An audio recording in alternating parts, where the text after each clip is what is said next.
Ang activity nito ay iikot doon sa improvising performances. Maraming iba't ibang paraan ng pagbubuo ng mga palabas. Maraming pwede itong manggaling sa people, places, events, sa mga balita, sa newspaper, sa magazines. Mga gamit, mga props na pwede natin gamitin. Pero sa specific activity na to, gusto namin gamitin at mag-focus ang content development. Dito, gusto namin na pumasok sa proseso ang mga participants at tumulong sila doon sa pag-create ng mga palabas. Gusto namin i-excite yung mga participants kaya gagamit din kami ng iba't ibang IEC materials. Meron kaming ginamit ng mga pictures, videos, mga plays na para ma-motivate sila at ma-excite sila doon sa proseso. Sabi ninyo, naghahanda yung mga guro. Bakit kailangan naghahanda ang guro? One word each. Bakit kailangan naghahanda ang guro? Ready. Para maging ready. Hindi pangarap. Okay. Para may single na yung goal matching. Okay, goal matching. Go Para ahead, sir. tulungan ng estudyante. Para maging effective. Okay. Para maging effective. Go ahead, Sir Marlon. Guide. Guide. Effective. Mastery. Mastery. Go ahead. Patunguhan. Okay. Learning. Gagawin execution. Maganda yung execution. Hit the goal. Baka direction. May organization. May organization, May parang chronological order. Meron tayong sinusunod na mga steps. Go ahead. For the learners. Para syempre, ang ubod nito ay para dun sa mga tuturuan natin. Go ahead, sir. Structured. When we say structure, merong pagkakasunod-sunod. Parang sinasabi ni Ma'am Lady, meron tayong sequence So, Ma'am Lady. Para po organize kung paano mag-discuss yung mga. Yes. So, ibig sabihin para alam natin kung paano yung retention ng learning sa ating mga estudyante. At later on, pag tayo ay nagbigay ng exam, alam natin, they can write it or they can articulate it. Or pag may recitation or pag may written exam. Kasi kailangan yun dun sa buong struktura ng pagbibigay ng grado at pag-a-assess sa ating mga estudyante. Yes po. Confidence. Yeah. So, ibig sabihin, sabi nga ni Norms kanina, di ba? With ano yung ubod? So, ibig sabihin, paano natin tinuturuan yung ating mga estudyante yung lifelong learning, di ba? Pag ito, alam ko, pupunta ako sa ganitong lugar. Ay, eto nga, kami sa PETA, pagka siya yung Bacolod, uy, meron kaming kakainin. Ang sama namin, puro pagkain. Ako sama ako talaga. Kung saan man ako pupunta, ang kagad yung naisip ko, may masarap na pagpunta ako ng Iloilo, kailangan magbambachoy ako. Ganon. Di ba? Ano pa? Yes, ma'am. Credible. Correct. Kailangan credible, ibig sabihin, may pinanggagalingan. May basihan yung mga kailangan natin ituro sa kanila. Para sa yung trust ng bata sa'yo. Okay, you build the trust. Hindi yan basta-basta, di ba? Lalong-lalo na ngayon ang challenging para sa mga bata. At sina-challenge kanila talaga. Dahil one click, alam nila yung sagot, di ba? Okay, sir. Yung understanding. Go May ahead. direction. Direction. May patutunguhan. Para panalo, lahat ng sinabi niya. Rin kanya, di ba? Importante sa proseso ng pagkatuto ay you involve the participants, Yun ngang pag-uusap natin ng content development. Dapat masubukan, maranasan, may danas yung tinatawag natin para dun sa mga participants. At pagkatapos nun, galing sa kanilang mga naging experience, i-raise natin to sa level ng theory, doon sa content development, nandoon yung research. Importante, na kumakalap tayo ng mga datos, Tinitignan din natin yung pag-investigate sa mga pangyayari. Tinitignan din natin yung analysis ng mga pangyayari. Importante, na ito yung tungtungan sa pag-create natin ng mga improvisations and para sa ating mga palabas. Katulad ng sinabi natin, may mga paghahanda, Ngayon, sinasabi namin, paparanas namin sa inyo, paano ba at gagawin ninyo ito. Okay? At gagawin nyo ito, paano nanasin yung paghahanda. Yung lalong-lalo na, importante sa atin ay yung content, di ba? Ano yung paghahanda para sa content. Meron akong ipapakita na 4 na litrato. Okay? Sa 4 na litrato niyan, ano lang muna, igalaw-galaw muna natin mga utak natin. Pagkatapos niyan, ihahatiin ko kayo sa 4 na grupo para tignan natin kung ano yung pag-uusapan ng bawat grupo. Okay? Hindi ganun kahaba ang oras sa pagbubuo, pinapadanas natin, pinapa-experience natin sa mga participants yung proseso ng pangangalap ng datos, the research, no? The investigation. Importante din dito yung information gathering dahil dito natin ibabase ano ba yung lalamanin ng mga palabas, no? Pwedeng itong mga iba't ibang issue na pwede ring palasak na, nagamit na, napag-usapan na, pero titignan natin paano ba ito magiging exciting para sa ating mga manonood o dun sa mga participants ng workshop.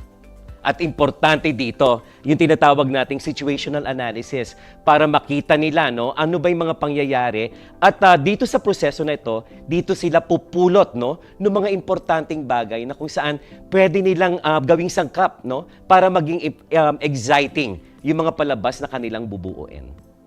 Ayan.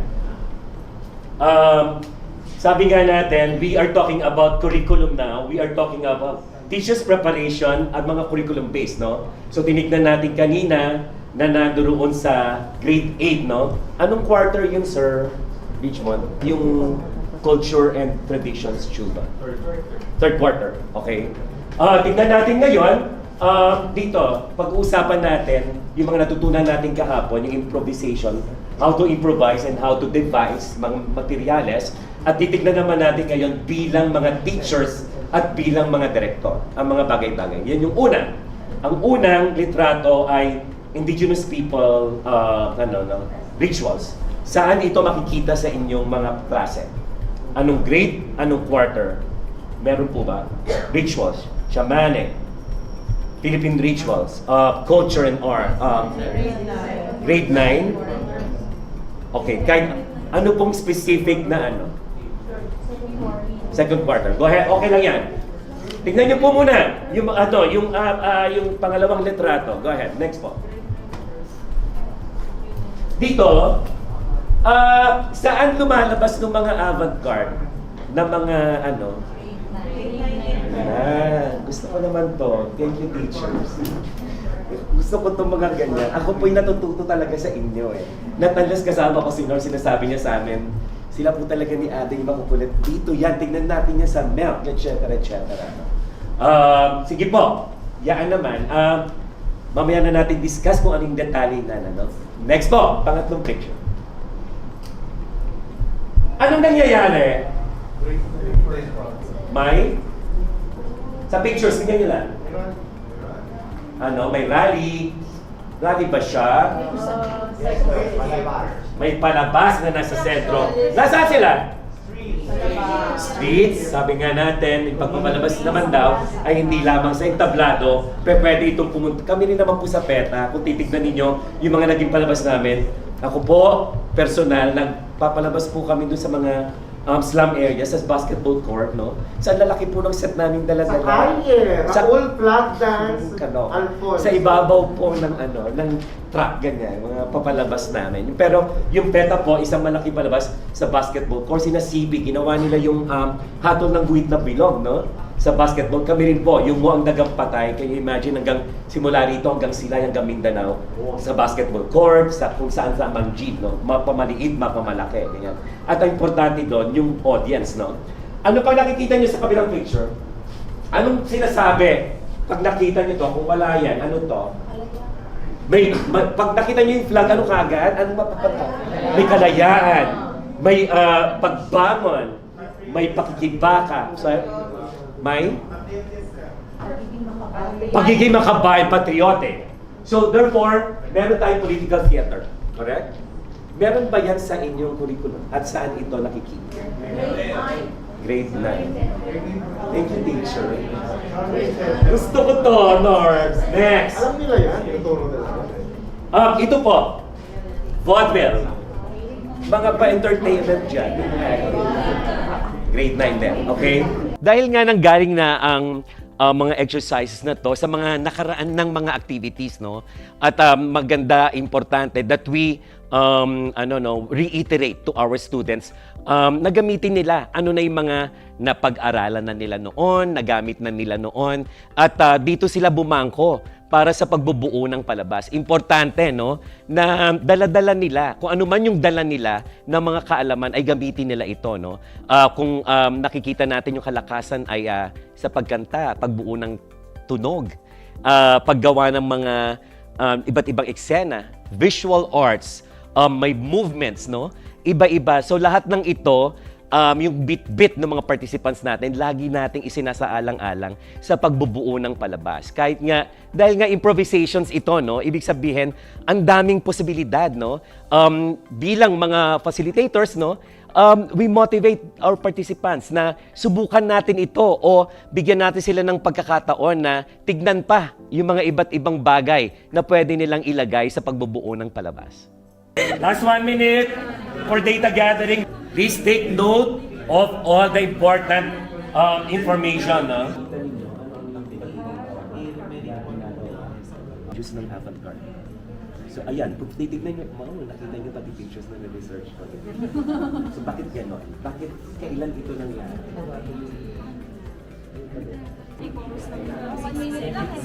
Pero may preparation. Handa na ba kayo? Pwede mo pa. Okay, pagka-set. What do you want to evoke? Kasi yung din nag-evoke siya ng idea or dito.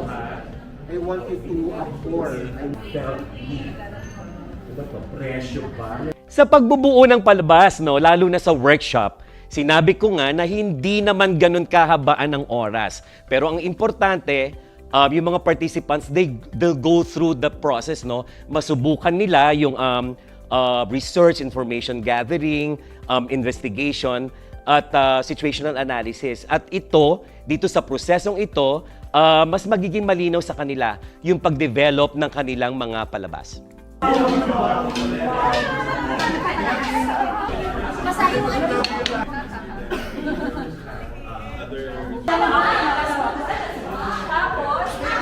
Ano na ako?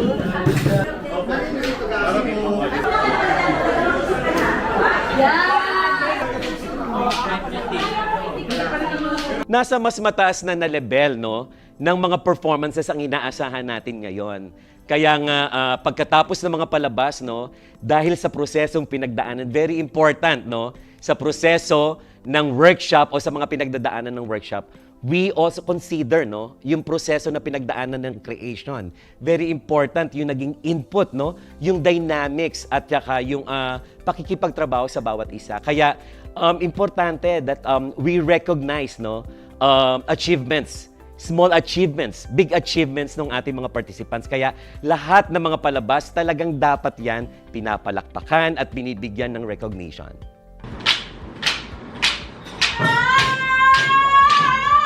Galing.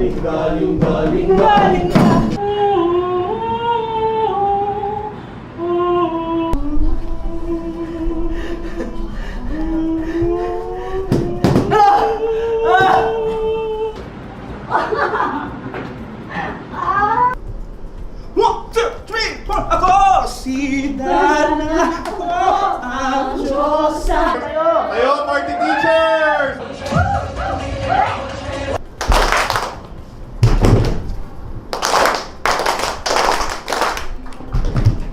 Unang tandaan po natin na bago ka mag-present ng isang video lesson, dapat ito'y nag-validate. Ay, bakit ko ba hindi napuntan ito? Ano bang pagkagagawa mo? Pero mo, Ma'am Lady, ha?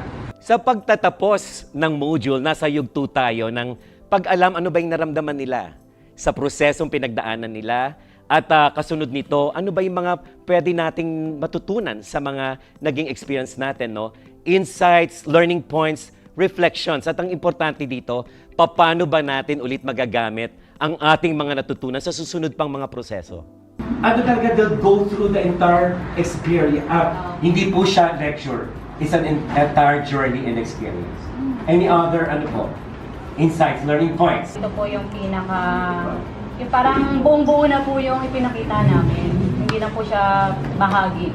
Kasi yung bawat isa sa atin may sariling interpretasyon. Yung sa akin naman kanina, sa panunod ko, akala ko kasi it speaks about identity. Naghahanap siya ng identity.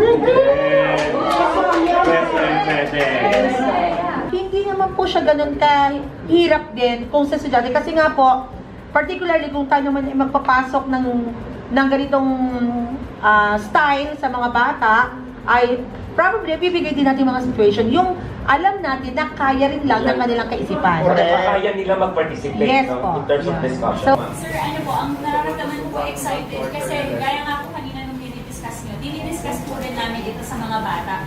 So, hindi po namin ito ganito piniresenta sa kanila. Kaya parang excited po kami na sila naman yung gagawa ng ganito na pwede palang ganito kasaya yung activities ng class. Yun din po talaga yung gusto namin. Makasubok tayo ng iba-ibang pamamaraan. Importante ang proseso ng creation, no? So tinitignan natin, dapat naihanda natin ang ating mga participants, no? Alam natin na pwede na silang sumabak at handa na silang sumabak. At pagkatapos nito, dapat alam nila ang bawat bagay, importante na pagdadaanan nila. At importante din dito, no? Yung sinasabi nga natin sa content creation, no? Dapat natututo na silang mag-explore. Sa exploration, importante dito yung research part, no? Pangangalap ng importanteng datos na kailangan nating ilagay para maging sangkap ng ating mga palabas, no? At pagkatapos nito, pipili na tayo ng mas mga bagay o mas masusing pagpili ng mga bagay-bagay na ilalagay natin mga materyales sa ating mga palabas. At pagkatapos nito, dahil nga pinaulit-ulit na natin siya, no? Makikita na natin na na para na siyang second skin, no? Nandoon na tayo sa level of mastery, no? Pagkatapos nito, dahil nga paulit-ulit na at alam na nila yung prosesong pagdadaanan, alam na nila ito paano i-apply sa mga susunod pang gawain. Sinasabi kong muli, importante ang creation, no? Dahil involved dito ang mga tao at ang tao ang siyang lumilikha.